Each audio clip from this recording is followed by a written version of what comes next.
റീൽസുകളിലൂടെ ധാരാളം ആളുകൾ ആസ്വദിക്കുന്ന ഒരു വിഷയമാണ് കോമഡി എന്ന് പറയുന്നത്. നബി സല്ലല്ലാഹു അലൈഹി വസല്ലമ പറഞ്ഞതായി സ്വഹീഹായ ഹദീസിൽ കാണാം. അബൂ ഹുറൈറ റളിയല്ലാഹു അൻഹു അദ്ദേഹത്തിൽ നിന്ന് ഇബ്നു മാജ റഹ്മത്തുള്ളാഹി അലൈഹി ഉദ്ധരിക്കുന്ന ഹദീസിൽ കാണാം, പ്രവാചകൻ പറഞ്ഞു, ലാ തുക്സിറുൽ ലഹിക്, നിങ്ങൾ അമിതമായി ചിരിക്കരുത്. ഫഇന്ന കസറത്തുൽ ലഹികി തുമീത്തുൽ ഖൽബ്, കാരണം അമിതമായ ചിരി ഹൃദയത്തെ മരിപ്പിച്ച് കളയും, ഹൃദയത്തെ നിർജീവമാക്കും. അതിലെ ഈമാനിനെ, ഇഖ്ലാസിനെ, തഖ്വയെ, നന്മകളെ, അള്ളാഹുവിനെക്കുറിച്ചുള്ള ദിക്റിനെയൊക്കെ ചിരി ഇല്ലാതെയാക്കുന്നതാണ്. ഇന്ന് കോമഡി പ്രോഗ്രാമുകളാണ് ഏറ്റവും കൂടുതൽ ആളുകൾ ആസ്വദിക്കുന്നത്.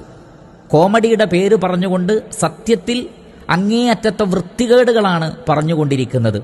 കളവ് പറയുക, കോമഡിയുടെ പേരിൽ കളവ് പറയുക, തെറി പറയുക, വൃത്തികെട്ട വാക്കുകൾ ഉപയോഗിക്കുക, സ്ത്രീകളെ എല്ലാ നിലക്കും അപമാനിക്കുന്ന ദ്വയാർത്ഥമുള്ള പദങ്ങൾ പ്രയോഗിച്ചുകൊണ്ട് സ്ത്രീകളെ അപമാനിക്കുക, മുതിർന്നവരെ അനാദരിക്കുക, മാതാപിതാക്കളെയും ഭാര്യയെയും ഭർത്താവിനെയും മക്കളെയും ഒക്കെ കളിയാക്കുന്നത്, അധ്യാപകരെ കളിയാക്കുന്നത്, പണ്ഡിതന്മാരെ കളിയാക്കുന്നത്, ഭരണാധികാരികളെ കളിയാക്കുന്നത് തുടങ്ങിയ കാര്യങ്ങൾ, അമിതമായ ചിരിക്കൽ, അങ്ങേയറ്റത്തെ പരിഹാസം, ആളുകളെ തരം താഴ്ത്തി കാണിക്കൽ, ബോഡി ഷെയ്മിങ്, അങ്ങനെ തുടങ്ങി എന്തെല്ലാം നിലക്കുള്ള മോശത്തരങ്ങളുണ്ടോ, ഈ മോശത്തരങ്ങളുടെ എല്ലാം ഒരു സമ്മേളനമാണ് യഥാർത്ഥത്തിൽ കോമഡി എന്ന് പറയുന്നത്. ഒരു വിശ്വാസി അതൊന്നും ആസ്വദിക്കുവാനോ മറ്റോ യഥാർത്ഥത്തിൽ പാടില്ലാത്തതാണ്. അതുകൊണ്ട് തന്നെ അത്തരം കോമഡികൾ നമ്മുടെ ഹൃദയത്തെ മരവിപ്പിച്ച് കളയും, നമ്മുടെ ഈമാനിനെ ഇല്ലാതാക്കി കളയും, പല നന്മകളും നമ്മുടെ ഹൃദയത്തിൽ നിന്ന് മായ്ച്ചു കളയാൻ അത് കാരണമായിത്തീരും.